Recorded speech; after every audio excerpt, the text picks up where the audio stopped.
Opening statements. Milord, আসামি mobile দেখা ছাড়া কিছুই খেতে চায় না, সারাক্ষণ কার্টুন দেখে এবং গেমস খেলে। আসামি সম্পূর্ণরূপে মোবাইল আসক্ত। Objection milord. Objection overruled, you may proceed.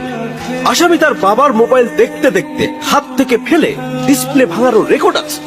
মহামান্য আদালতের কাছে আসামির সর্বোচ্চ শাস্তি আজীবন মোবাইল নিষিদ্ধ করা জোর দাবি জানাচ্ছি।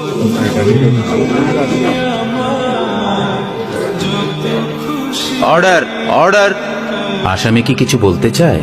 হ্যাঁ, আমি ভুল করেছি, আমি অপরাধী। আমি মোবাইল ছাড়া খেতে চাইনি, কিন্তু খেতে চাইনি বলে কেউ গল্প করে আদর করে খাওয়াইনি তো। আমাকে মোবাইল দিয়ে ভুলিয়েছে, আমিও ভুলেছি। এখন মোবাইল ছাড়া খেতে ইচ্ছে করে না।